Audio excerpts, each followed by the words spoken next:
O objetivo da aula de hoje é a gente entender por que que o dominionismo passa longe da Carta aos Gálatas, né? Então, eu vou fazer essa primeira parte apresentando, fazendo uma introdução à Carta aos Gálatas, aí depois o pastor Sérgio vai aprofundar nessa questão dominionista.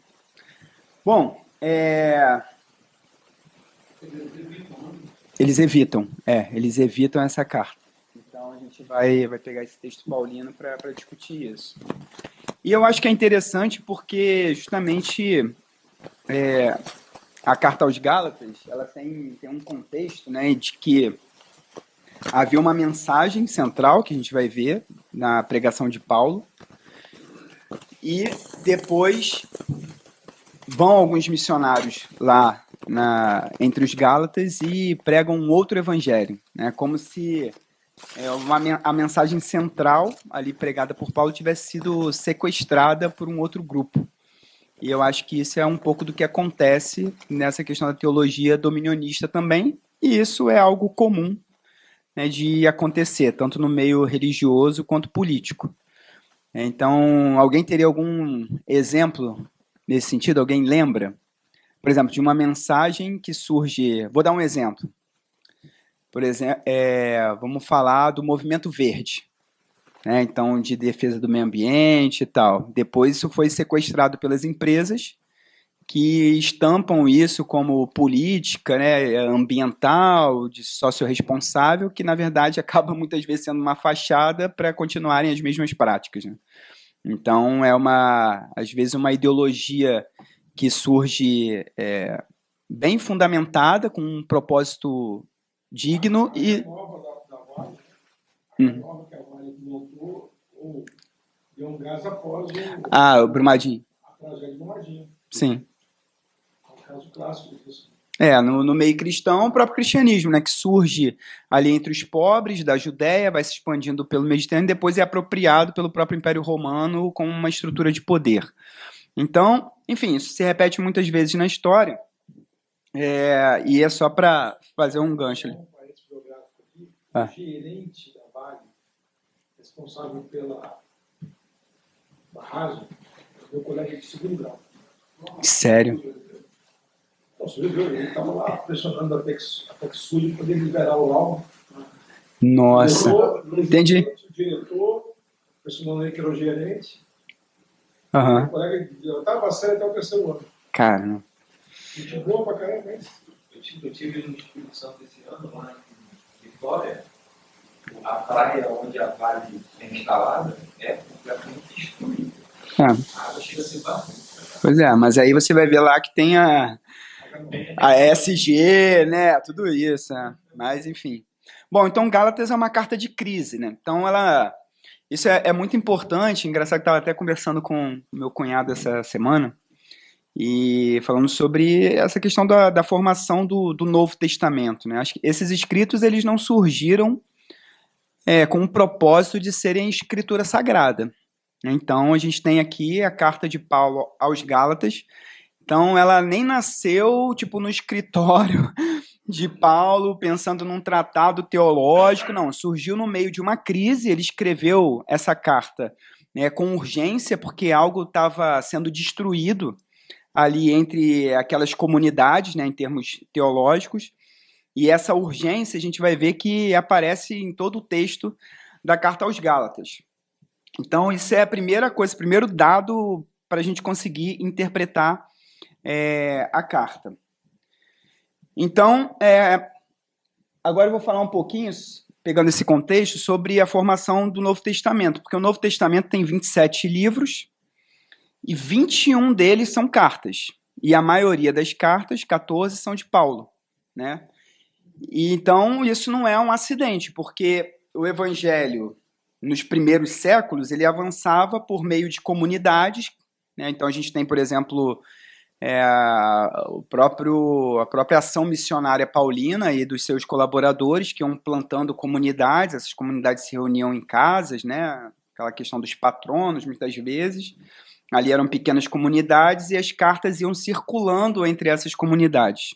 E essas cartas muitas vezes eram copiadas e algumas comunidades tinham uma coleção de cartas, cartas de Paulo, aí eles se encontravam, os missionários, eles trocavam, né, escritos e assim, por isso que a gente tem até hoje vários fragmentos de manuscritos bem antigos, não tão antigos, né, como do primeiro século, mas era assim que circulava. Então, essas cartas elas surgiam principalmente como uma resposta pastoral, né, a um problema concreto ali na comunidade. Nesse caso, era um conflito que estava acontecendo lá entre as igrejas da Galácia.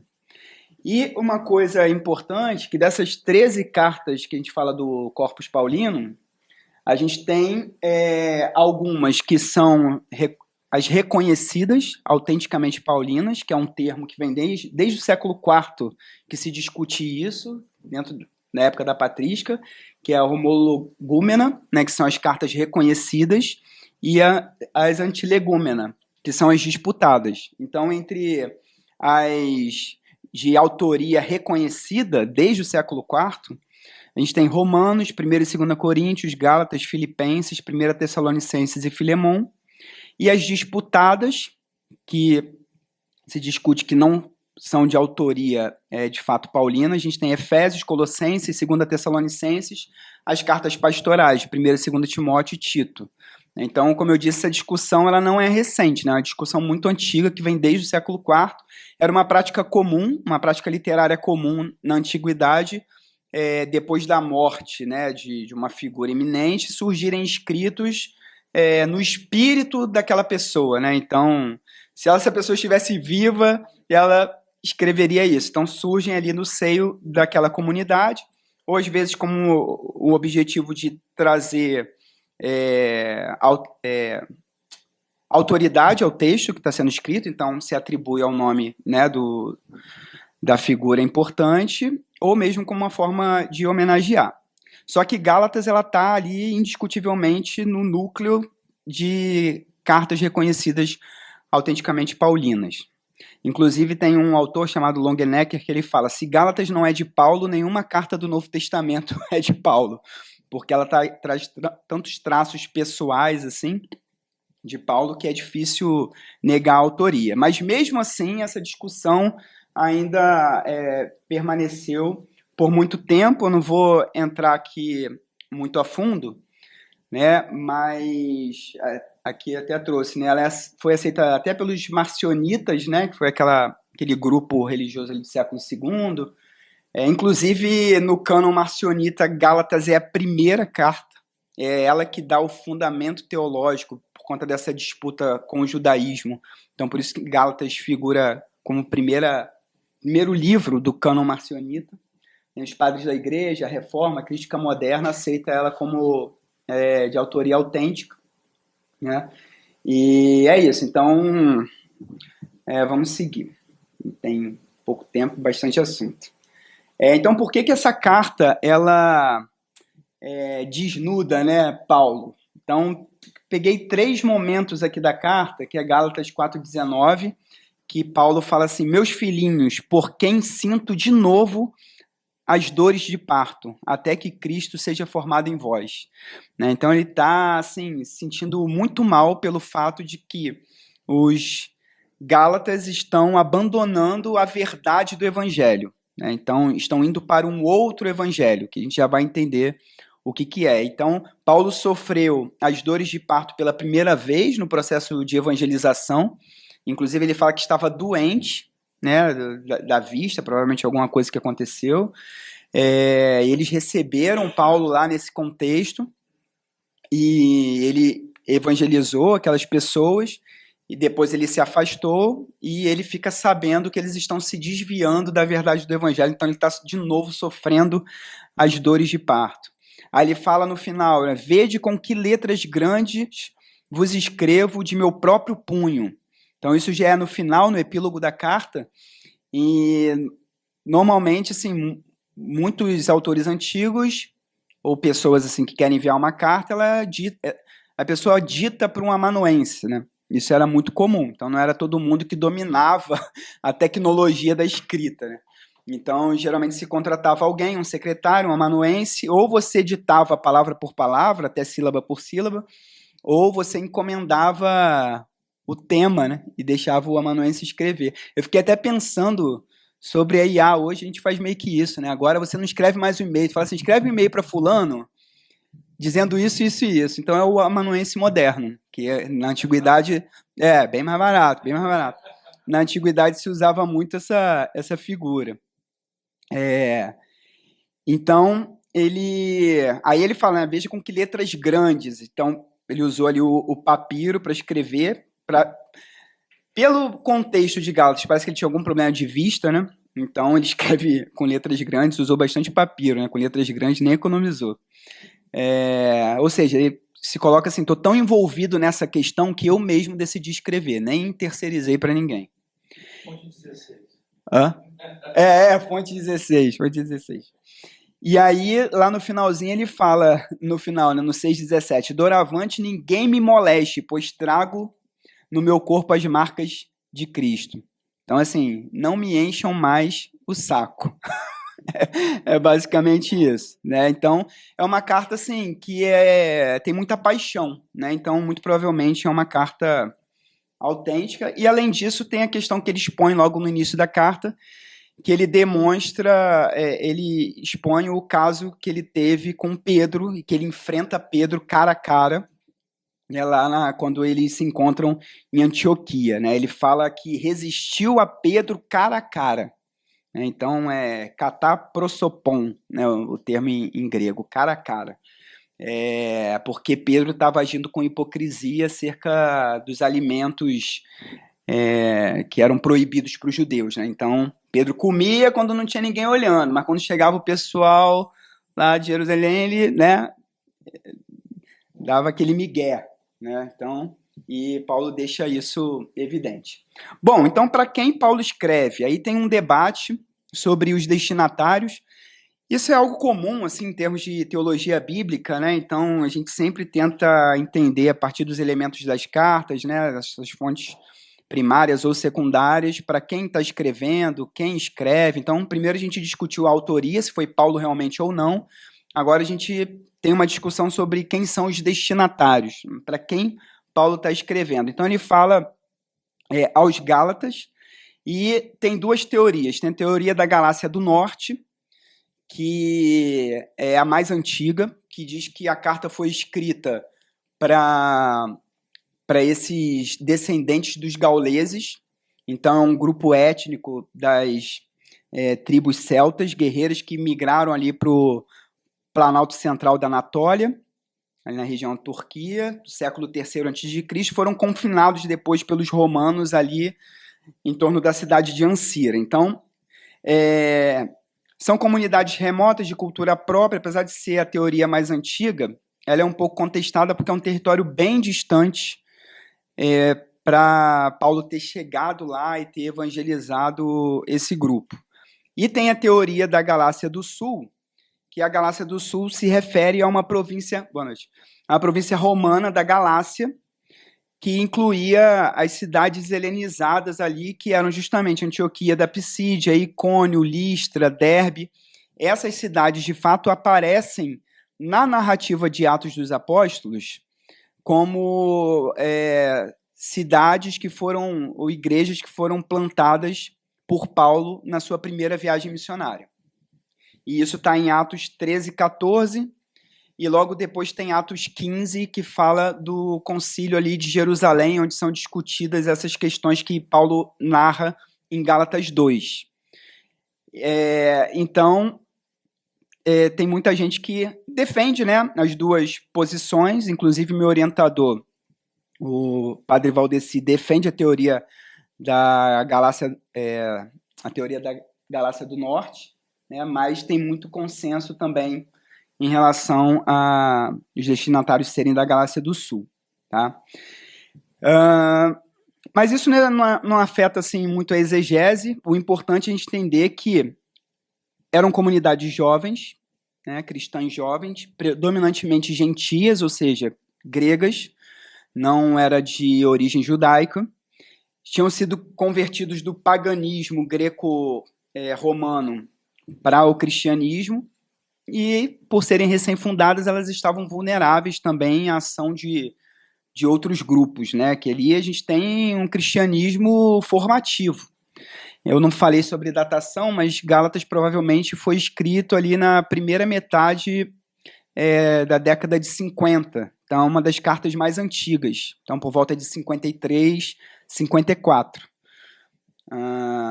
E aí a gente tem a questão de Gálatas 2 e Atos 15, como eu disse, que Gálatas 2, Paulo narra esse episódio em que ele esteve lá em Antioquia e confrontou Pedro cara a cara, e isso está narrado, esse episódio está narrado lá em Atos 15. Depois o pastor Sérgio vai falar um pouco mais sobre isso, mas a ideia é que Paulo ele vai para Jerusalém, e lá em Jerusalém, ele com outros apóstolos discutem a questão da circuncisão. Tá? Então, esse é o grande tema aqui da carta, porque esse grupo que Paulo chama, depois a gente vai ver mais um pouquinho, mas que Paulo chama de os perturbadores, lá das comunidades da Galácia, eles estavam meio que obrigando aqueles cristãos a se circuncidarem e a cumprirem aquelas práticas e rituais judaicos, de calendário, de dieta, tudo isso.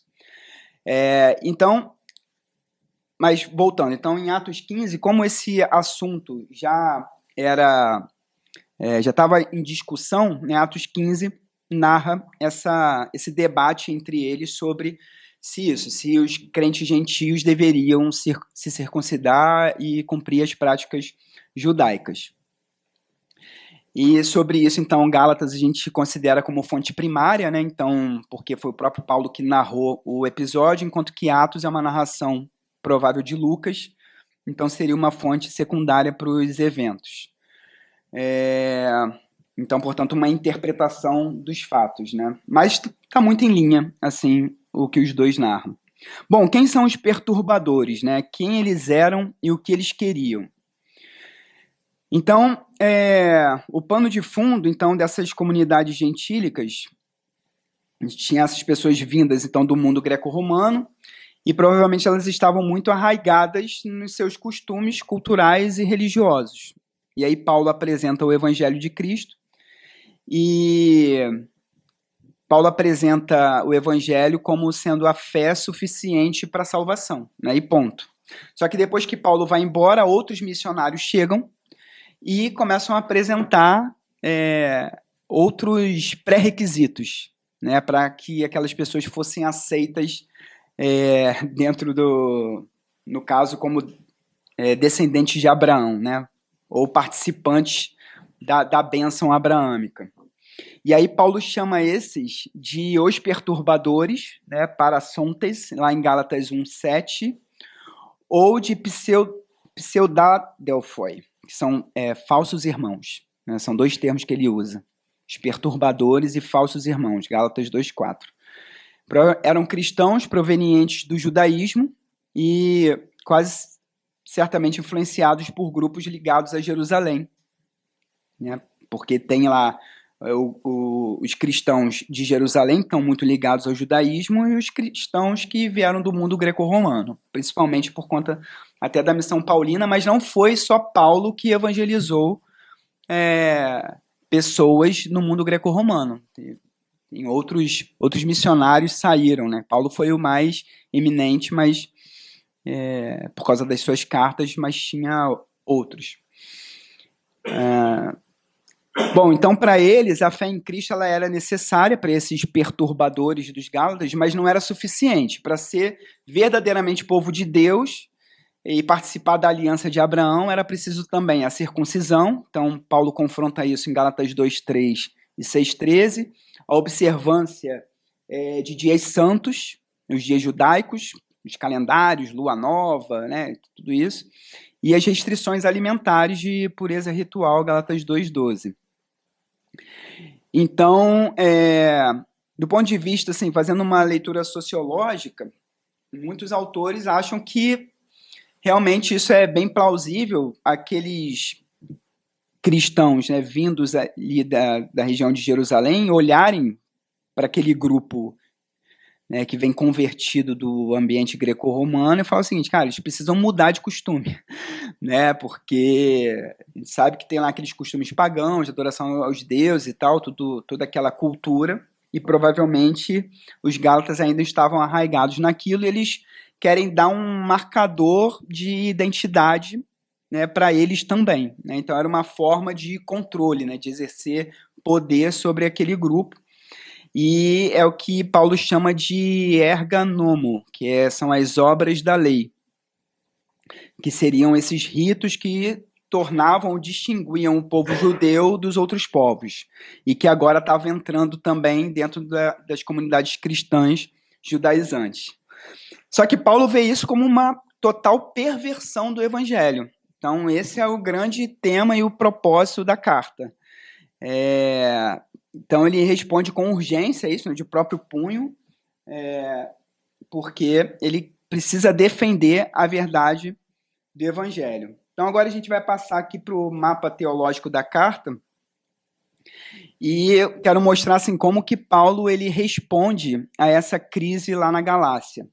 A primeira questão é a justificação pela fé. Então a tese central de Paulo é Gálatas 2,16, que diz assim: sabendo que o homem não é justificado pelas obras da lei, mas pela fé em Jesus Cristo, também nós cremos em Cristo Jesus para sermos justificados pela fé em Cristo e não pelas obras da lei, porque pelas obras da lei nenhuma carne será justificada.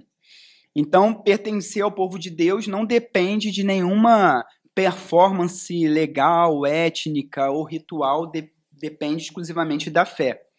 E ele vai desdobrar isso até com certa elegância lá em Gálatas 3,7, que ele fala o seguinte: os que são provenientes de fé, esses sim são filhos de Abraão.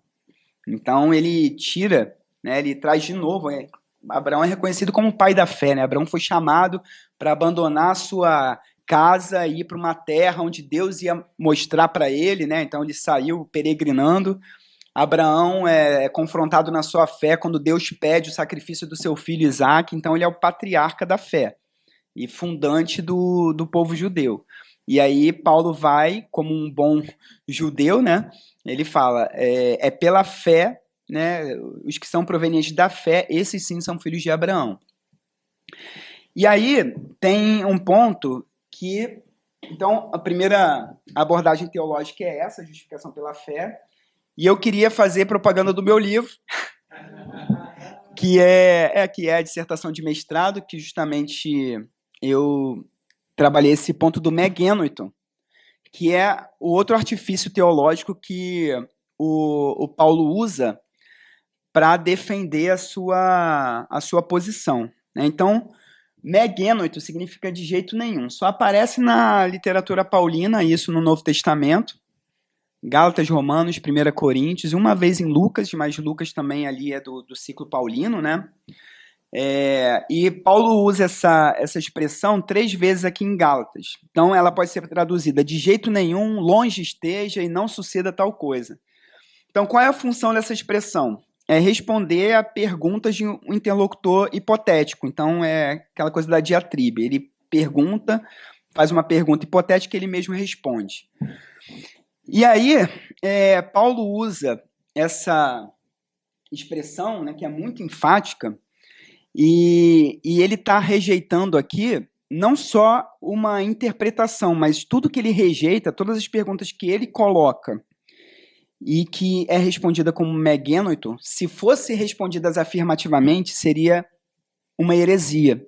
Então, Paulo dá muita ênfase a isso. Então, por exemplo, em Gálatas 2,17, ele fala: Cristo é ministro do pecado? Ou seria Cristo ministro do pecado? Porque é a questão da libertinagem, né? Liberdade versus libertinagem. Aí ele responde: McGenoyton, de jeito nenhum, jamais, de nenhuma forma, hipótese alguma, isso pode acontecer. Inclusive, um achado da pesquisa que eu fui percorrendo todos os textos da Antiguidade, também da Septuaginta, em que esse termo é usado, e na Septuaginta, que é a versão grega do Antigo Testamento, esse termo traduz halilá, que é uma expressão também judaica que é isso, assim, longe de nós acontecer isso. Isso seria um grande pecado, uma grande heresia. E Paulo usa essa expressão, eu acho até mais pela sua origem judaica e de contato até com a 70, do que até em outros autores, né? Porque em todas as vezes que ele usa tem essa questão. Não é só uma negação, é a negação contra uma heresia, né? É algo mais profundo do ponto de vista teológico. Então, Cristo é ministro do pecado? Jamais, Gálatas 2,17. A lei é contrária às promessas divinas lá dadas a Abraão? Jamais. Isso destruiria a continuidade da ação de Deus, né? E em Gálatas 6,14, ele não responde uma pergunta, mas ele fala assim, me genoito, longe de mim gloriar-me senão na cruz, e não nas obras da lei, não na circuncisão. Então, esse é algo, assim, um recurso que Paulo usa que é muito forte em Gálatas, e Gálatas é a primeira carta, muito provavelmente, que ele usa me genoito, né? Antes de 1 Coríntios e antes de Romanos. Bom, então, qualquer leitura, qual é a questão aqui, né? Paulo sai à defesa em Gálatas, em defesa da verdade do Evangelho. Então, qualquer leitura do Evangelho que acrescente a fé uma exigência de poder, de domínio, ou lei, uma imposição, isso como condição de pertença ao povo de Deus, Paulo responde como me genoito. Isso é inaceitável.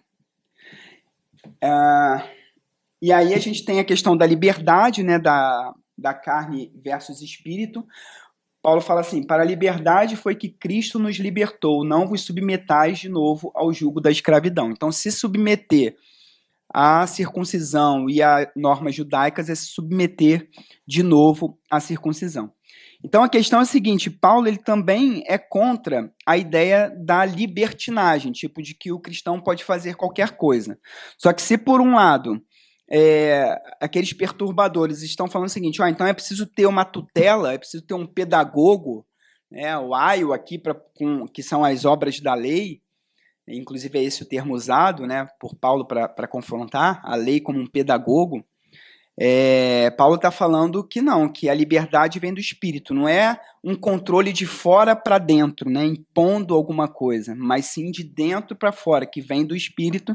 Aí tem aquela questão do fruto do Espírito que Paulo fala, né?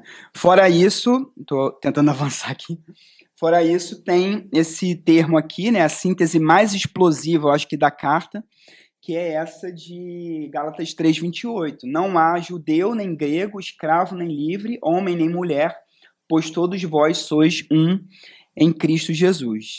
Então, essa frase é muito importante, depois o pastor Sérgio vai precisar dela. Mas é isso, acho que Gálatas é uma carta que responde exatamente esse problema, né? O sequestro de uma mensagem de libertação que Paulo levou para aquelas comunidades e que depois acaba sendo sequestrado para um ambiente, né, de controle, de domínio e tal, e afasta a liberdade da ação do Espírito. É uma carta que traz muito assim a humanidade de Paulo. É isso, como introdução. Obrigado, gente. Vou passar a palavra para o pastor Sérgio. Oi? Sim. Comentários, perguntas. De boa? Pode ser depois também. Aí ele vai trabalhar. Isso. Eu fiz uma introdução só para vocês entenderem o contexto da carta, qual, né, o propósito e a teologia. Sim. Moderna.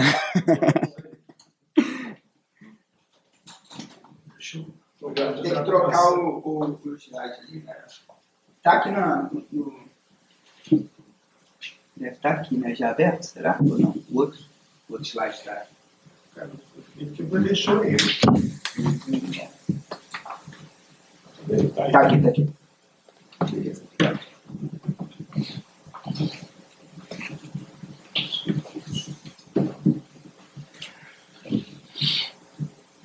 Eu acho que tem um negócio aqui de apresentação, não tem?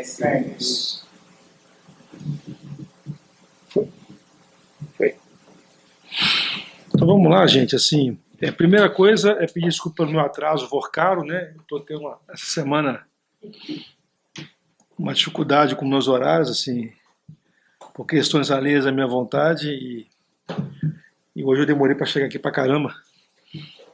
Atraso vocal é um atraso master, né? Então, por conta disso. A segunda coisa, eu peço licença para poder deixar a Bíblia aberta aqui, né, professor? Porque eu vou ter que manuseá-la por causa de alguns textos que eu vou ter que citar e, ao mesmo tempo, reler e ajudar a gente a entender por que a Carta de Gálatas é tão pouco usada na teologia do domínio, né? No Manual de Operação da Teologia do Domínio, que é um texto até que o professor João César conseguiu e me repassou há um tempo atrás, há várias citações de textos bíblicos lá. Um dos autores, acho que até o próprio Gary North, ele fala da importância da Bíblia, mas não cita texto bíblico no texto dele, no artigo dele. Mas há outros autores nesse mesmo compêndio que citam textos da Bíblia. A gente tabulou todos os textos citados e Gálatas é citado somente 4 vezes. As citações são de Gálatas 2:11. Eu vou ler para vocês o que está escrito nesse texto. Quando, porém, Cefas veio a Antioquia, resisti-lhe na cara porque era repreensível. Propositadamente, eles não leem o verso 10. Porque Paulo fala assim, recomendando somente que nos lembrássemos dos pobres, porque o fundamentalismo e a teologia do domínio, por conseguinte, eles têm aversão à pobreza. E acham que a pobreza não é uma questão de estrutura social, é uma questão de pecaminosidade e de falta de empenho pessoal para sair daquela situação. Então o pobre é pobre porque ele quer ser pobre, porque merece ser pobre. O que está aqui é justamente o contrário disso, mas eles passam por cima do verso 10 para poder citar o verso 11, para mostrar o tipo de resistência que eles vão fazer, ou se propõem a fazer, com o restante da teologia então constituída. Se Paulo resistiu a Pedro, nós estamos aqui resistindo a todo mundo que está aí dizendo o contrário da gente. A outra citação que eles usam vou falar um pouquinho sobre ela rapidamente, mas é Gálatas 4:4, que o apóstolo Paulo fala assim, vindo à plenitude dos tempos, Deus enviou seu filho, nascido de mulher, nascido debaixo da lei. Há uma grande discussão sobre esse texto, essa expressão de Paulo, né, porque, humanamente falando, a plenitude não foi aquele tempo, né? Assim, o mundo evoluiu bastante desde então, mas, humanamente falando, aquele tempo era a coisa mais assim, evoluída que se tinha notícia até então. Essa é uma primeira compreensão. A segunda compreensão é que Cristo ressignifica tudo. Aí é uma leitura teológica a partir da realidade histórica ali empreendida. E no 4:30 é uma justificativa para o processo de divisionismo e exclusão social de pessoas, grupos e o que mais valha, né? Porque se a Bíblia autorizou lançar a mão da escrava e do filho, então nós podemos também aqui lançar a mão de qualquer outra pessoa que não esteja da mesma filiação ou da mesma perspectiva teológica que a gente. Fundamentalismo, vamos lá, eu estava até falando semana retrasada numa live com a teologia da Unigran Rio, o fundamentalismo clássico, Jerry Falwell, que é um pastor batista já falecido, que era um exemplo disso, a maioria moral, que trabalhou pela eleição do Ronald Reagan nos Estados Unidos e tudo mais, o Jerry Falwell, por exemplo, ele defende a ideia de que as diferentes agremiações religiosas possam ter suas reuniões, seus cultos. O que é um perfil batista clássico, defesa da liberdade religiosa, né? A teologia do domínio, na sua radicalização do fundamentalismo, ela vai dizer o seguinte, não pode existir nenhum outro grupo religioso em funcionamento que não seja dominionista.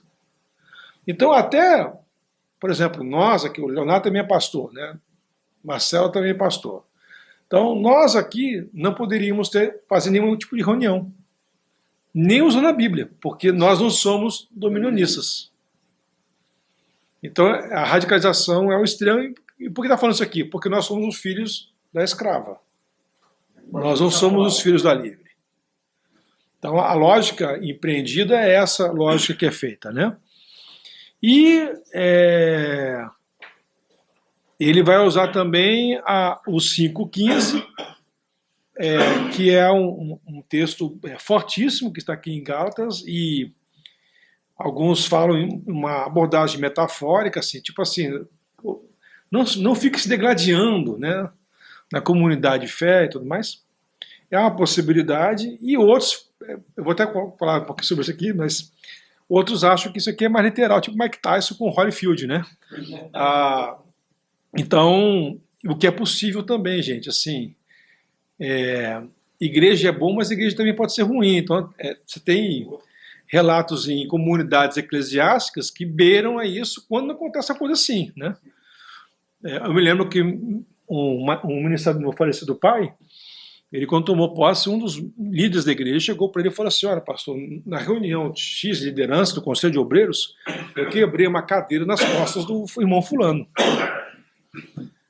Então, assim, aí meu pai falou assim: você está contando isso como se fosse uma vantagem, né? Um ato. Você vai ter vergonha de falar uma coisa dessa. Entendeu? Então, assim, infelizmente tem gente que perde as estribeiras por N razões na vida eclesiástica. E aí a questão aqui, na teologia do domínio, essa expressão aqui, se vocês se mordem e se devoram uns aos outros, vede que não se consumam uns aos outros. Essa abordagem aqui é usada na teologia do domínio e pelo dominionismo como uma forma de uniformização. Então, nós estamos implantando aquilo que nós queremos, e não cabe a você nem a ninguém a fazer um contraponto, porque se você fizer contraponto e for degladiar sobre o assunto, nós vamos nos consumir aqui, nos morder. E Paulo está falando para não morder. Então, é como se fosse um cala-boca, literalmente, que é usado, mas a questão aqui no texto não é essa, né? É pelo contrário. Então vamos lá. Esses são os textos que são citados nesse manual, são os únicos versos citados de Gálatas, e uma única vez. Não tem. Porque tem alguns versos e passagens que alguns autores citam e são repetidos, né? Esse aqui é só esses quatro versículos e uma única vez, né? Então vamos lá. Pode só repetir quais são os Gálatas 4:30, 5:15. Então é 2:11, 4:4, 4:30 e 5:15, tá? Então, aqui rapidamente, só para relembrar o que o Marcelo já falou, nós estamos falando de uma tensão antinomista e nomista que existe em toda a construção do Novo Testamento, né? E aqui em Gálatas há assim, um resquício forte, uma presença forte, melhor dizendo, dos chamados judaizantes, né? Que o Marcelo bem colocou aqui. Os judaizantes já estavam na igreja em Jerusalém. Mas lá é normal. O que é anormal é eles estarem com uma presença forte nas igrejas da Galácia, né? Então, Atos 15, verso 1 e 5, vão dizer que, no verso 5 especialmente, vai dizer assim, que gente do partido dos fariseus estava exigindo a circuncisão dos gentios. A expressão usada por Lucas é partido dos fariseus. E isso aí remete a uma questão de fundo que o Marcelo trouxe e que eu queria dividir em 3 blocos, né? Porque tem a ver com a extensão da obra salvífica de Jesus, que é uma dimensão teológica. que é até onde vai o poder da cruz de Cristo. Então, para os judaizantes, a cruz não era suficiente. Era preciso o sacrifício de Jesus e mais alguma coisa. Esse mais alguma coisa era o cumprimento do rito judaico, especialmente a observância da circuncisão. Se não fizesse isso, uma pessoa incircuncisa não entraria no céu, no paraíso. Ainda que Jesus diga que no paraíso seremos como anjos, assexuados. Mas na cabeça dessa turma precisava ter a circuncisão aqui de qualquer jeito para a ida para o paraíso. Então, essa ideia de um harém no paraíso, segundo Jesus, nos evangelhos, é uma ideia decadente. Então, para esse grupo dos judaizantes, a cruz não era suficiente. Há uma outra abordagem que perpassa boa parte da influência evangélica, das igrejas evangélicas, que diz que a cruz de Cristo é suficiente. Então, para as igrejas evangélicas, o que basta é assim, o que precisava ser feito foi feito, o que cabe a gente agora não é fazer mais alguma coisa para completar a obra de salvação. O que cabe a gente fazer é simplesmente assentir, concordar com aquilo que foi feito. É a resposta. Então, a cruz é suficiente, ou foi suficiente. Mas há um outro grupo que é mais além, né, um pouquinho mais além, que está muito presente na forma católica de pensar, da Igreja Católica Apostólica Romana. E que eu chamo assim de a cruz é eficiente, não é suficiente. Então é não suficiente, judaizantes, tem que ter a cruz e mais alguma coisa. O suficiente é a cruz tão somente, e cabe a cada um de nós, no meio evangélico, responder a esta obra, e no meio católico, especialmente, a cruz é eficiente. E aí eu cito o teólogo Karl Rahner, né, que é um dos grandes teólogos do século XX, que cunhou uma expressão de cristão anônimo, né? Então todos nós aqui somos cristãos, né? Segundo Karl Rahner. Mesmo que você não se considere um cristão, você é um cristão, porque a extensão da obra da cruz de Cristo, ela é universal e abrange a todos, independente da vontade de cada um. Você não precisa assentir. O que está feito, está feito. Então, é a cruz de Cristo, a obra da cruz, levada a um paroxismo, né, até o seu limite, né, o que a gente pode chamar de limite. Pessoalmente falando, assim, se não tivesse um meio termo, né, entre o judaizante, né, o não suficiente e o eficiente, eu fico com o eficiente, entendeu? Por causa da obra da cruz de Cristo, né? Então, há os cristãos anônimos. É todo mundo. Hitler era um católico, né? Mas era um cristão, mesmo que é um cristão anônimo, foi salvo. Todas as controvérsias. Toda a criação o céu, o chamado, em tese, inferno, está só os diabos e os demônios. Não há ser humano lá. Certo. Os humanos estão reunidos no céu. Então, essa é a tese que abrange a teoria de Karl Rahner, tá? Aí eu marquei algumas coisas que a gente vê em Gálatas, e por vezes só lá, algumas citações, até o pastor Marcelo Miguel já falou aqui, mas acho que são interessantes essas marcações por causa da singularidade da marcação do texto, né? A primeira delas é uma cena impensável, né? Então, há um problema que é relatado por Paulo em relação a Tito, em que alguém se intrometeu dos judaizantes no meio deles para verificar se todo mundo era circuncidado mesmo. Daquela manjada. É uma cena e é isso. Geralmente é isso. É isso. Não tá o termo manjar não está aqui na Bíblia, mas a ideia é essa. é uma coisa surreal, né? Então, assim, tem um paralelo, assim, nas cartas chamadas cartas pastorais, que até o Marcelo falou, e citou, você tem Timóteo e Tito, né? Esta cena aqui de Gálatas é com Tito. Mas com Timóteo, em Atos 16, verso 3, porque parece que o pai de Timóteo era o Onassis do tempo, né? Um armador grego muito conhecido, uma família muito conhecida, ele ia fazer um trabalho de evangelização, ia entrar nas sinagogas e tudo mais, ele faz a circuncisão de Timóteo. Então a questão assim, não era se Tito, se ele não faria uma circuncisão em Tito e tudo mais. A questão é o pressuposto pelo qual estava se exigindo a circuncisão de Tito. O pressuposto aqui em Gálatas é o seguinte: tem que fazer porque enquanto não fizer, ele não é salvo.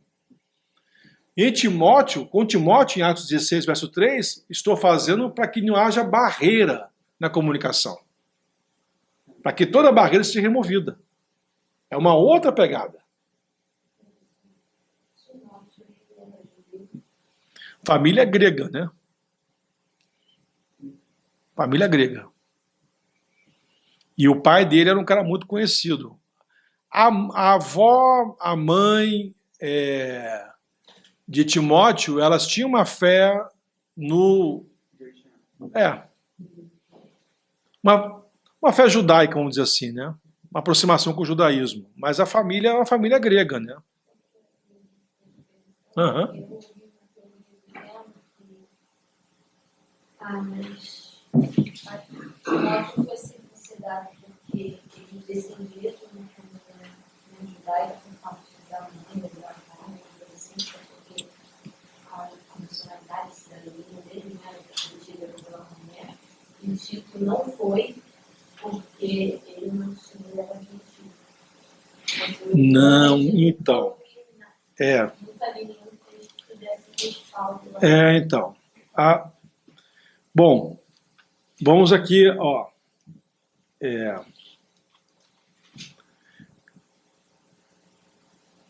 Timóteo, filho de uma judia, pai grego.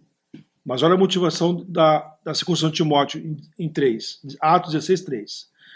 Paulo quis que este fosse com ele e tomando o circuncidou por causa dos judeus que estavam naqueles lugares por onde Paulo ia passar. Porque todos sabiam que seu pai era grego. Então a motivação foi eliminar a resistência para o processo missionário de evangelização que Paulo estava empreendendo fazer. E tem um ponto, se fosse pela questão da família, tipo, da mãe de origem judaica, ele teria sido circuncidado pelo menino, né? Exatamente. Né? Porque a mãe, como se for judia, e se estivesse prevalecendo o costume dela, o ritual. O ritual era ser menina, 8 dias. 8 dias. Só que ele foi adulto. Ou seja, a tradição da família era grega, não era judaica. Apesar da mãe ser de descendência. Eu entendo o seu argumento. Porque ninguém sabe que ele geneticamente teve essa autonomia. Quando ele era criança, se o pai não quisesse, ele não ia ser circuncidado. Sim. Só que no texto... o pai não era, por exemplo, um convertido ao judaísmo. Né? Então, de fato, prevaleceu a vontade. Só que no texto, assim... No texto propósito... tem poucas vezes que o texto é tão claro, né? Assim, então, essa parte de Atos, ele é uma parte que desnuda. E ele diz claramente o motivo pelo qual, diferentemente de Tito, Paulo optou por fazer a circuncisão de Timóteo. Entendeu? E no caso de Tito, a circuncisão não foi feita porque ela se deu como ela se daria como uma resposta,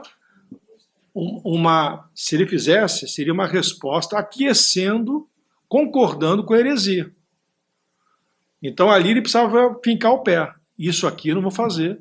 Isso aqui é um absurdo. Porque está se colocando a cruz de Cristo como não suficiente. Entendeu? Então, acho que essa é a questão fundamental aí nessa abordagem, tá? São tempos diferentes também. Eu imagino também, assim, que tem um ponto que a gente tem que considerar, que a mentalidade, né, eu acho que de Paulo também, eu acho que ao longo do tempo ela vai mudando, né? Acho que isso é normal na vida de cada um, né? Então imagina, Paulo foi convertido, teve uma experiência meio epifania que o próprio Senhor apareceu para ele e tal, e ele não foi pelo caminho dos outros apóstolos, enfim. Eu acho que no próprio contato com as comunidades, eu acho que as circunstâncias também vão moldando o pensamento. O que o Márcio está falando assim, é o Heidegger 1 e o Heidegger 2, né? Então, então acontece também. Mas assim... Será que antes, vamos supor, será que depois de ter escrito Gálatas, ele pudesse rever? Ele ia querer circuncidar Timóteo? Talvez não. Essa é uma boa pergunta, né? Mas assim... Talvez mantivesse a postura, talvez, essa é uma questão, essas hipóteses não tem como responder, né? Mas assim, talvez mantivesse a postura por conta do projeto dele de evangelização e porque Timóteo era conhecido na região, a família dele, e conhecido que o pai era grego. Então assim, as pessoas já sabiam que ele não era circuncidado, né? Uma controvérsia absurda, como o Marcelo falou, né? É interessante que começa assim no verso 6, né? Quando ele vai falar da controvérsia, ele fala assim: ora, daqueles que pareciam ser alguma coisa, nada me acrescentaram. Ele está falando os caras da bosta. Da liderança da igreja e especialmente de Pedro, né? E aí no verso 11, então, tá a expressão que ele resiste a Pedro na cara, né, que o Marcelo já falou. Há um verso que é muito conhecido, que é 2:20, né, que é uma síntese tema: estou crucificado com Cristo e vivo não mais eu, mas Cristo vive em mim, e a vida que agora vivo na carne, vivo na fé no Filho de Deus, o qual me amou e se entregou a si mesmo por mim. E aí essa questão de vida e crucificação, vida e crucificação, ela continua perdurando, especialmente com o paralelo com o 3:1, que é um texto que eu vou falar um pouquinho mais na frente, porque ele é um dos momentos ou dos textos que explica por que Gálatas não é estudado ou com tanto afinco pelo pessoal da teologia do domínio, né? Aí vem as questões do maldito pela lei, 3, 22 e 24, maldito pela cruz, 3, 13, né? Se torna a cruz de Cristo nula, se nela está toda a maldição, ele tomou sobre si, se eu torno a cruz de Cristo nula, toda a maldição volta para mim, e eu sou maldito, né? Então a lógica de Paulo é justamente essa daí. Seguindo, isso aqui é só os pontos de destaque de a unidade em Cristo, né? 3:28, a identidade é preservada, né? A mulher não deixa de ser mulher, o homem não deixa de ser homem, né? A etnia é preservada e até, infelizmente, a condição em classe social é preservada, né? O senhor, o escravo e o livre, né? Mas, assim, o que interessa é que há uma unidade que dessa nova sociedade que é criada a partir de Cristo, né? Aí a síndrome de Luizito Soares e Mike Tyson, né? Luizito também mordeu a orelha do zagueiro, acho, da Itália, não lembro agora qual foi o zagueiro, em algum momento aí, em algum jogo de futebol aí e tal, o Mike Tyson também. Então, que nós já falamos aqui, as obras da carne, que também o Marcelo falou, e o fruto do Espírito, né? O fruto é singular, não é frutos, né? As pessoas normalmente fazem uma certa confusão com isso, né? A ideia de fruto é a ação transformadora de Deus na vida da pessoa. As marcas são 9, né? E o fruto do Espírito é aquilo que não consegue passar pela cópia diabólica, né? Ou pela imitação do diabo. Os dons espirituais, todos eles são imitáveis pelo diabo. Todos eles. Tem até um negócio assim, quando você tem mostra, parece, viu, professor, de vez em quando, um culto pentecostal com a gira, a mulher lá virando e falando em línguas, uma pessoa do candomblé fala assim, mas isso aqui é o candomblé. É o candomblé. Isso aqui acontece lá igualzinho. A gira no candomblé. Então, assim, no candomblé tem ensino, né? Então, assim, tudo aquilo que você fala, por exemplo, em outras tradições religiosas, qualquer tradição religiosa diferente da cristã, você vai ter aquilo que é atribuído como dons, você vai ter lá também, do mesmo jeito. Da experiência religiosa. Exato. Sinais, você também tem sinais em outros. Você tem curas, né? Em outros grupos, tradições religiosas e tudo mais. Até no Egito, né, quando Moisés se apresenta diante do faraó, e faz sinais que os magos também fazem os mesmos sinais. É isso. Então, assim, é uma boa lembrança, né? De como é que as coisas elas se replicam, né? Mas o fruto do Espírito ele é não replicável.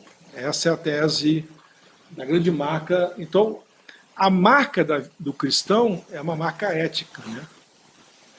Porque o fruto do Espírito ele redunda no comportamento ético. Né? Muitas vezes assusta. A pessoa, um grupo de cristãos não tem a marca. Paulo vai falar da estigma. Então, assim, vamos lá. A lei da semeadura, né? 6:7, aquilo que o homem semear, isso também se fará. Isso é uma frase, uma colocação paulina que está em Gálatas. E o estigma, né? Tem até um filme do Estigmata, né? Que assim, os estigmas, logicamente que Paulo não está pensando nas mesmas marcas de Jesus, né? Logicamente. Igual está mencionando claramente nos sofrimentos que ele passou. Entendeu? Perseguição, né? As costas calosas, né? Por causa dos chicotados que ele tomou, as pedradas que ele levou, e por aí vai. Então, assim, isso deixou cicatriz no corpo dele, e ele está falando desses estigmas, dessas marcas que não são necessariamente idênticas, algumas similares a de Jesus de Nazaré, mas não necessariamente idênticas. Então, o que é importante falar aqui, antes de passar para aquilo que nos interessa realmente, é que há uma tendência sempre na igreja cristã de tentar colocar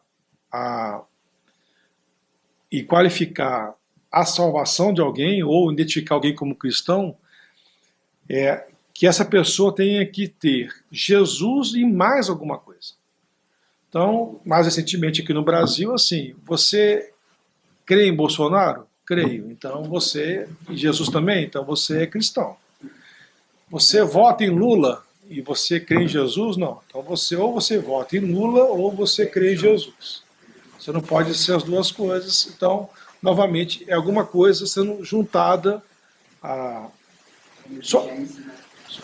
pelo menos aquilo que Paulo combateu lá, né, e a igreja em Jerusalém com o partido dos fariseus, era uma coisa mais justa, né, do que um Bolsonaro, né? Mas assim, era uma tradição religiosa. Não causava tanto mal. Não, assim, eu acho que até causava mal, né? Mas assim, era uma tradição religiosa, pelo menos, né?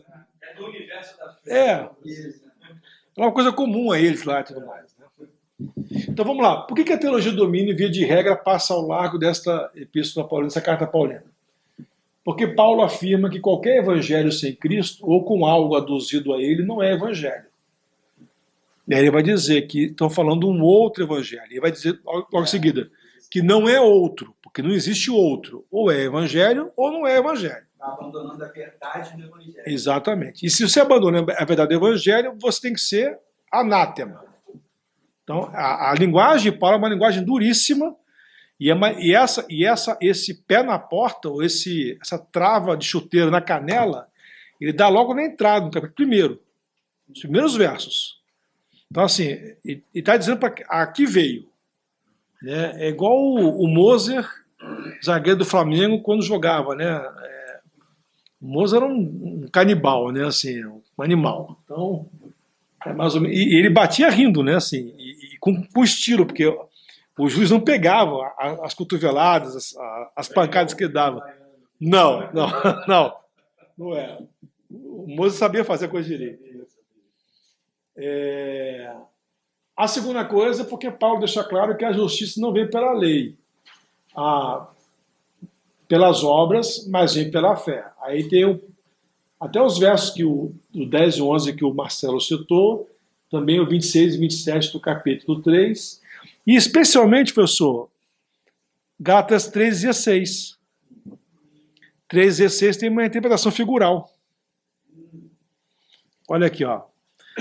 Ora, a Abraão e seu descendente foram feitas as promessas. Não diz, e a seus descendentes, como falando de muitos, mas como de um só. E a teu descendente, que é Cristo. E não está falando mais de Isaac aqui. Então, no 3,16 ele vai dizer que o descendente de Abraão, pela fé, é Cristo.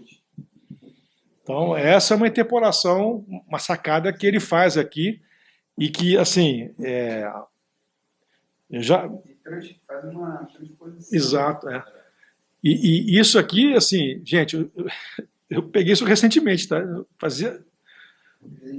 Passa batida. Igual aquele negócio e duvidaram, né, no encontro anterior que o Marcelo trouxe, e que você lê e passa batido, né? Então, a justiça não vem pela lei, pelas obras, mas pela fé. Isso assim, desmonta toda a arquitetura da teologia do domínio, porque ela se baseia em códigos legais, em observância de comportamentos, de expectativas de moralidade pública, exigências, e que você agora não tem mais esse tipo de inserção sendo observada a partir da fé cristã. Então, assim, se eles abraçam essa carta, eles acabam esfarelando a espinha dorsal daquilo que eles se propõem a fazer. Tá? Porque Paulo radicaliza o discurso, né? Chama de feitiço, né? Qualquer coisa diferente do Evangelho, e que é feito em nome do Evangelho. Então a feitiçaria não está ligada a um caldeirão do Hulk, né? Não está ligada às bruxarias, aos wiccas e tudo mais, que posso pensar e tudo. A feitiçaria, na aplicação paulina, em Gálatas, está ligada especialmente a essa adução ao Evangelho de alguma coisa que é estranha a ele. E que tem essa adução que é uma adução ao Evangelho de algo que é estranho a ele, mas que tem o mesmo peso, a equivalência da mensagem da cruz. Então, isso que é aduzido, para ele, isso é uma obra de feitiçaria, né? A palavra no grego ali é ebaskanen, prejudicar alguém mediante magia ou palavras malignas, né? Na nossa versão, normalmente está traduzido como fascínio, né? O fascínio tem a ver também com um pouco dessa natureza na concepção do termo, da questão da feitiçaria. O fascínio é aquilo que é uma manipulação que desperta a sua atenção, né? Mas isso aí, entendeu? Então, mas a palavra aqui não é fascínio, né? A palavra aqui no grego, a primeira tradução é feitiço, né? Só que veja, como é que o tradutor da Bíblia pode dizer que a comunidade, a igreja lá, ou as igrejas daquela região estavam com feitiço, né? Um crente normal lendo a Bíblia, né? Feitiço, mas como feitiço, né? Porque fascínio, eu sou fascinado com o carro X, sou fascinado com o jogador tal, estou fascinado com a convocação do Neymar, né? Você pode falar um monte de coisa, mas assim, feitiço já tem uma carga, uma conotação muito mais pesada, né? Por isso que os tradutores do texto bíblico em português, né, eles optam por uma palavra um pouco mais amena, né, que faz uma remissão, mas não é a força da palavra no grego. Então, ele se mostra, Paulo se mostra perplexo, né, 4:20, ele vai dizer assim: eu queria estar convosco e mudar o tom da minha voz, porque eu estou perplexo a vosso respeito. Se mostra surpreso também, né, com a velocidade das mudanças, né? Como é que vocês conseguiram sair de onde vocês estavam para isso daí?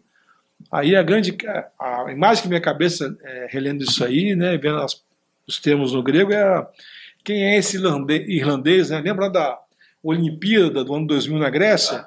O brasileiro correndo na frente, vai ganhar a medalha de ouro, vem o irlandês, agarra ele e a medalha voa, né? Então, Aqui na Bíblia a tradução está enfeitiçou. enfeitiçou? Olha aí. Ela fez insensato. Quem vos enfeitiçou? Ora, não foi diante dos vossos olhos que Jesus foi exposto como crucificado? Isso. Legal, né? Então, assim, essa é uma versão das poucas que manteve a força da expressão original no grego, tá? Quem foi que os enfeitiçou? Como assim? A minha é melhor esse texto aí, bebê. Aqui está como quem vos fascinou. A área também, a Almeida Revista Atualizada, que é antes da NA, né? Aham. Quem vos fascinou? Mas Já tem enfeitiçou, né? a NA já está. E o perigo de começar pelo espírito e acabar pela carne. Deixa eu só voltar aqui uma coisa que eu ia falar. Sim. No 3, tem uma expressão assim: quem vos enfeitiçou, ante cujos olhos foi representado Jesus Cristo como crucificado, né? Há duas linhas para explicar isso basicamente aqui, né? A primeira delas é dizer que alguns desses irmãos que eram dessas igrejas da Galácia, eles tinham visto a crucificação de Jesus. Então, eles teriam testemunhado isso por ocasião daquele momento lá. E a mais forte é a ideia do primitivo teatro, né? Um processo de representação mimética do que seria a crucificação. E aí, veja, o Marcelo falou aqui, né? As pessoas não tinham texto, né? Existiam as histórias que eles apreendiam, né? E aí, muito do que era passado na forma de um primitivo teatro, né? Se podemos falar assim. Então, as narrativas bíblicas eram encenadas. O Auerbach fala um pouquinho sobre isso, mas aí já na Idade Média, né, tal.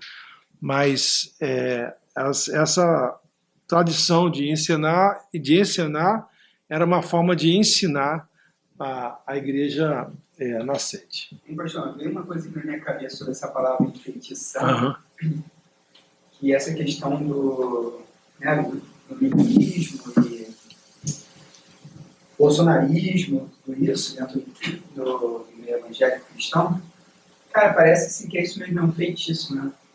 Eu olhava assim, eu lembro que na época da pandemia eu olhava assim, tipo, minha mãe, meu irmão, né? Assim, tipo, quem vos enfeitiçou, né? Como que não consegue perceber que isso está longe da verdade do Evangelho? Então, acho que é essa sensação de Paulo, né? Assim, cara, como que vocês não enxergam, né, mais? É isso. A palavra, a figura que me vem à cabeça, assim, me desculpa aí o modelo Disney, tá? Mas é a Aurora, a princesa, com o feitiço, indo lá botar o dedo na roca, né? Então, assim, ela vai assim. O desenho animado ela toda de verdinha por cima dela, uma áurea verde, e ela assim, com o olho aberto, desse tamanho, o olho aberto. Então, assim, ela não está dormindo. Ela não é uma Branca de Neve em sono, né, profundo. Ela está acordada, o olho abertão. E vai. E você fala assim, cara, para. E vai. Né? Então, acho que é Quais meio. os argumentos, né? Fico pensando nisso. Quais os argumentos que seus irmãos levaram para eles, né? Que os enfeitiçaram. É isso aí. A outra coisa é por que esse texto é um texto que não é muito usado, né? Porque Paulo dificulta a vida do sionismo, né? E especialmente em Gálatas, e o sionismo ele anda abraçado com a teologia do domínio, né? Ele vai fazer uma comparação em 4, 25 e 26, ele vai dizer assim, a expressão dele assim, é fortíssima, tá? Ele vai falar assim, ó, ora, esta Agar, ele está fazendo comparação entre Agar e Sara, esta Agar, que é a escrava, é o Monte Sinai na Arábia e corresponde a Jerusalém atual.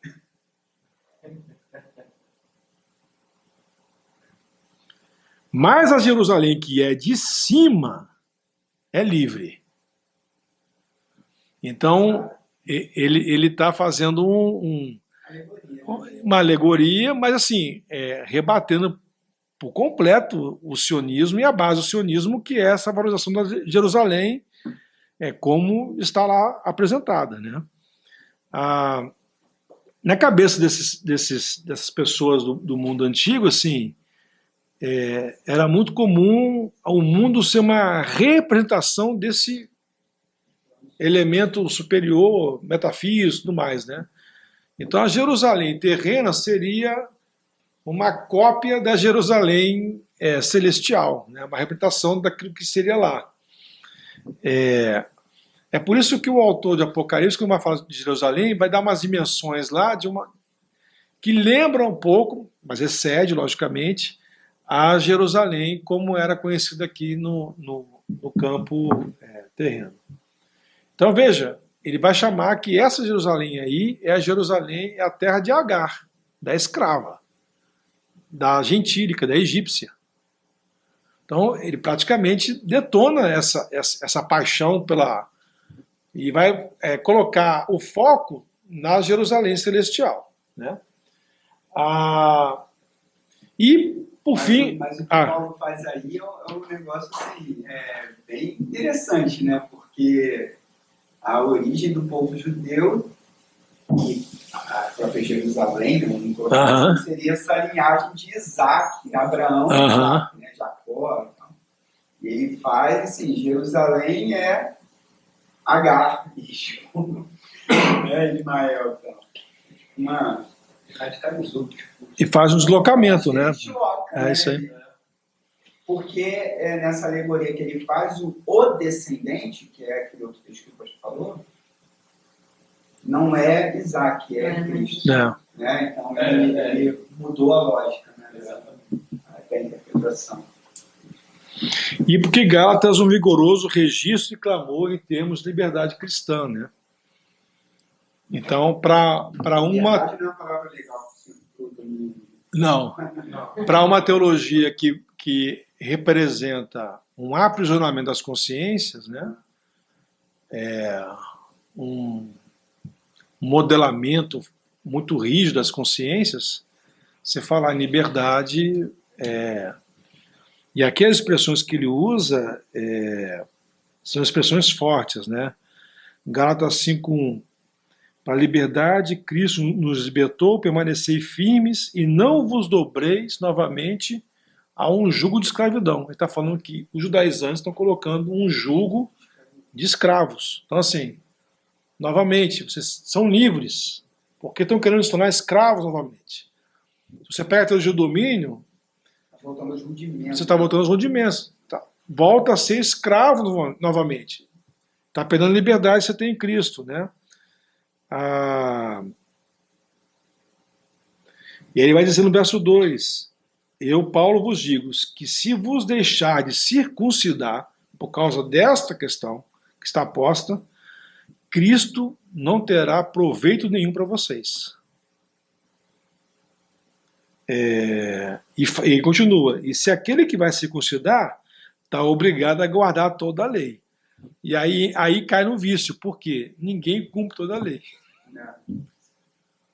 Então você volta a uma situação agonizante, né? Aí ele vai falar agora no 13, né? Fosse chamados à liberdade, não useis a liberdade para dar ocasião à carne. Aí a questão da carne aqui é muito mais do que as obras da carne, né? Aqui está uma transição, mas é especialmente a voltar a um tipo de teologia que é uma teologia que não aponta para Cristo, mas assim para um ensinamento, um rudimento tão somente humano, né? A imagem do pedagogo também é importante. Tipo, a lei é esse momento em que você ainda precisa de alguém ali para te ajudar. E com Cristo você não precisa. Exatamente. E no 6,15 vai dizer, nem a circuncisão, nem a incircuncisão é coisa alguma, mas sim um ser uma nova criatura. Então ele praticamente rasga o estatuto da circuncisão como um critério, e assim, logicamente que é um critério legal, legal no sentido de lei, não de legal, né? E a questão de fazer no 8º dia, por causa da enzima coagulante protocombina K, né? É a vez na vida do menino em que essa enzima está em mais alto grau em toda a vida, no 8º dia de nascimento. Por isso que é recomendado fazer no 8º dia a circuncisão. Mas assim, novamente, isso não é um critério, não pode ser um critério salvífico a partir do ensinamento de Cristo, né? E Paulo vai dizer, né, e vai usar um termo que vai aparecer em diferentes cartas, e vai falar o seguinte, a circuncisão que importa não é na carne, é a do coração. Isso vai aparecer constantemente para diferenciar do que ele está querendo dizer, né? Aquilo lá era uma figura do que tinha que acontecer dentro do ser da pessoa. Então não adianta ter uma coisa na carne e não ter aquilo que acontece dentro. Mas se quiser, também está aqui. Então, basicamente, essas são as principais razões, né, porque Gálatas não é usado pela teologia do domínio, né? Ou muito pouco usado, né? E aí, especialmente eu terminei com esse daqui da liberdade, porque é o elemento mais forte, né? Porque o evangelho ele representa uma libertação da consciência, né? Você anda em comunidade eclesiástica ou em grupo porque você quer andar em grupo naquela comunidade eclesiástica. Você não anda porque você tem obrigado, você tem o dever de andar, você não anda porque se você não andar, você vai parar no caldeirão do capeta. Não é por isso. Você anda porque você quer estar ali. Então, é um diapasão completamente diferente do que os caras estão acostumados a ouvir. Você falando isso, dá para extrapolar para várias coisas, né? Se tu não der o dinheiro, o gafanhoto vai passar, né? Né? Então, assim, isso é tudo apêndice são símbolos, né? São símbolos que a gente vai... Não é isso. Pode voltar no seu, por favor? Posso? Nesse? Tá. Então, é só para... Tá falando aqui, professor, quando você for pegar água, eu deixei esse aqui por último, mas esse aqui talvez seja o principal, né? Que é a questão da liberdade. A visão cristã da experiência religiosa, né, com Cristo é uma visão tão radical que Cristo usa o termo novo nascimento, né? Mas ela é tão radical que libera e liberta você das amarras. Então, se você vai se juntar a um grupo religioso ou não, você se junta porque você quer estar ali, não porque você tem a obrigação de estar ali. Exatamente. E 5,14 é bem claro, não? Exato. Porque toda a lei se resume em um só preceito. Ame seu próximo. Isso aí. Isso aí. Toda a lei, as observâncias do judaísmo são reduzidas ao Isso. Que é o que ele está repetindo o que Jesus tinha falado, né? Quando perguntaram para ele, né? Mas não tem amar a Deus acima de tudo. Sim. É só o amor ao próximo, né? Tem uma, qual que é o principal mandamento, né? E aí Cristo responde lá: amarás a Deus com todo o teu coração, toda a tua força, todo o entendimento, e ao próximo como a ti mesmo. Aqui reduziu ainda mais, aqui é só o amor ao próximo. E aí, por exemplo, uma das passagens que acontece isso antecede a parábola do bom samaritano. Aí o cara pergunta assim: mas quem é meu próximo? Aí Jesus conta a parábola do bom samaritano. Que o padre Antônio Vieira fez uma sacada genial, né? Que o pastor Ivênio conta como se fosse dele, mas é do Antônio Vieira. O Antônio Vieira falou assim que quando Cristo conta a parábola, aquela parábola expressa 3 filosofias de vida, tipificadas nos personagens, né? A primeira filosofia é a filosofia do ladrão. O que é teu é meu. Por isso que ele vai lá e rouba. Que é o primeiro personagem que aparece. Tá o cara indo no caminho e aí ele é assaltado e esculachado, né? Ele é assaltado e esculachado, porque pode ser só roubado. Mas ele foi esculachado. Devia. Aí o segundo personagem, o grupo de personagens, é o levita e o sacerdote, que eles passam ao largo. Veem a situação e passam ao largo. As explicações são várias. Estavam em observância, a tradição da purificação para poder ministrar no templo. Ali era um caminho comum, cidade dormitório dos sacerdotes, levitas, era Jericó. Eles caminhavam para o serviço no templo, nas escalas que tinham que cumprir, aquele negócio todo. A se contaminar e tudo mais. Só que aí o Antônio Vieira vai dizer assim: então o segundo grupo, a filosofia de vida é: o que é meu, é meu. O primeiro é: o que é meu, o que é teu é meu. O segundo é: o que é meu é meu. Eu não tenho nada a ver com você. Se for roubar, o problema é seu. Entendeu? E aí vem um samaritano, que é o cara que está passando numa área que é uma área em que, assim, ele está andando no meio dos judeus, assim, não é para ele prestar socorro. O certo seria ele passar e dar um cuspida em cima do cara, bem feito, né? Por causa da animosidade étnica, né?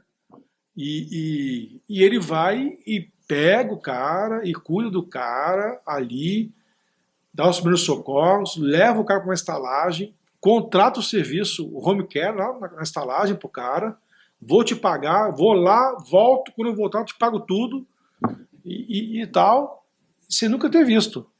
E aí o Padre Antônio Vieira vai dizer que a terceira filosofia de vida, que é a filosofia cristã: o que é meu é teu. Antônio Vieira é sensacional, né? E aí, quando termina a parábola, Jesus fala assim para o cara: quem te parece ser quem parece que foi o justo, socorreu o próximo, tal? Aquele que usou de misericórdia para com ele, porque o cara não disse que era o samaritano, né? Porque não podia reconhecer que o samaritano que era o cara que teve demonstração de amor ao próximo, de compaixão, né? Então, mas me ocorreu aqui quando o professor falou, quando Jesus fala, né, amarás a Deus acima de todas as coisas e tal, naquele diálogo com os fariseus, eu fico imaginando assim, né? Tipo, Jesus começa respondendo o que eles queriam ouvir. E depois eles... Entendeu? não, sim. Ele começa respondendo o que eles queriam ouvir e depois o próximo que era o que eles não faziam. Né? Mas também amar o outro como a ti mesmo, porque ambos somos todos filhos do mesmo pai. Isso, exatamente. Basta isso, na verdade. Exatamente. Mas faz sentido lá. Eles queriam escutar e quando falou o próximo pode ver, é uma referência. É o que Levinas vai dizer, que eu reconheço a divindade no outro, né? Então, assim, o amor ao próximo é isso. Onde é que eu vejo Deus? Eu vejo Deus no outro. Eu não vejo Deus, uma teofania, uma epifania, uma visão celestial, igual a Baby Consuelo teve de Jesus, né? Uma coisa rara, né? A Baby, quando aderiu aos evangélicos, né? Ela teve uma visão, professor. Baby Consuelo, ela viu Jesus saradão, né? E aí ela se converteu por causa do Jesus saradão, né? Se Jesus fosse gordinho, já... O Jesus medieval era um Jesus gordinho, né? Então, assim, mas a divindade tem que ser sarada para ele Consuelo poder aderir, né? Então, vai lá, então, tá beleza. Mas, assim, essa demonstração, essa marca da questão do amor, assim, ela é inexistente, né? Na teologia do domínio, porque a ênfase está numa pretensa verdade, né? E, como disse Rubem Alves, em nome da verdade é que se acende as fogueiras, né? Sempre foi assim. O amor não acende fogueira para queimar o outro, né? O amor acende outro tipo de fogueira, dependendo do tipo de amor, né? Mas não de queimar o outro. Agora, a verdade, ela faz acender as fogueiras, né? Então, a teologia do domínio trabalha com esse diapasão que é outro que não a do amor. A legitimação é daqueles que professam a verdade segundo eles assim entendem. E não há liberdade para criticar, pensar, questionar aquilo que é falado, né? Porque uma vez que você... É uma ameaça, É o que Paulo fala, reforma de escravidão. Exatamente. Eu fiquei pensando sobre esse termo, pensando um pouco mais socialmente. Talvez ele tenha usado e enfatizado essa questão da liberdade, porque ele falava para povos escravizados. Né? Isso, pode ser também. Para gregos não, é para aquela região ali que era escravizada pelos romanos. Né? E também Jerusalém estava passando por um período de escravidão, de vassalagem, digamos assim, romana. Então, se aquele grupo não fosse escravo, eles sabiam que era vida escravo. Exatamente. Uhum. Bem na frente dele. Pastor, então numa leitura não dominionista, 24, 25, 26, basta destacar o caráter alegórico, não é isso? Isso. Porque o prejuízo do 24, essas coisas são alegóricas. Uhum. Mas o que o dominionismo faz, na verdade, é tornar o alegórico literal. Sim, mas no caso, a leitura... Os dominionistas, eles não vão ler esse texto aqui de Gálatas 4. Assim, eles vão passar batido por cima.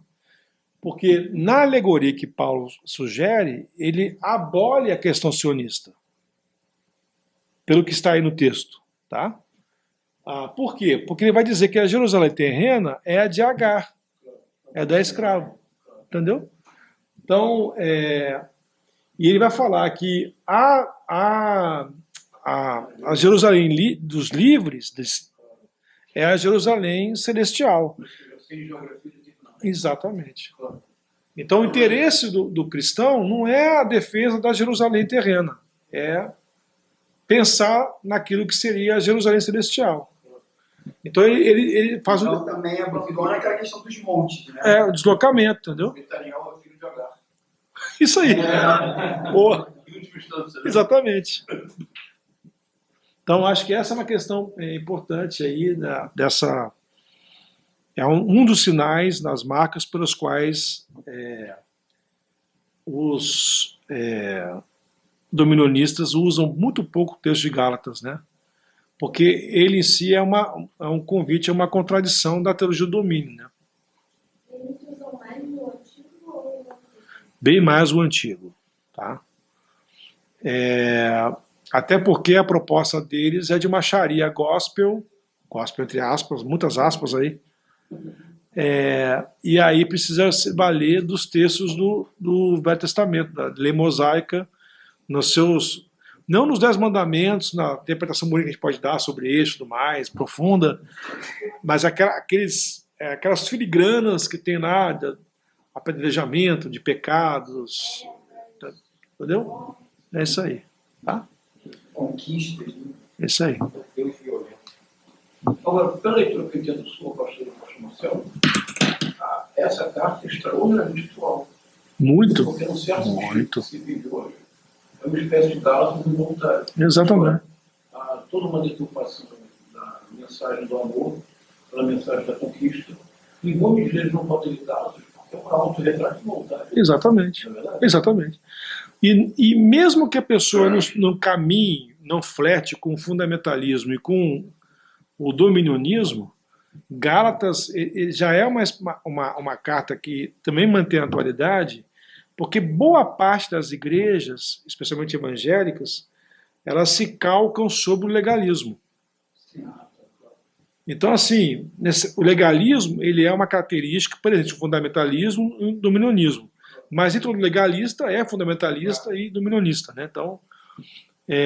Então, quando você tem uma carta como essa, assim, ela destroça a via do legalismo, né?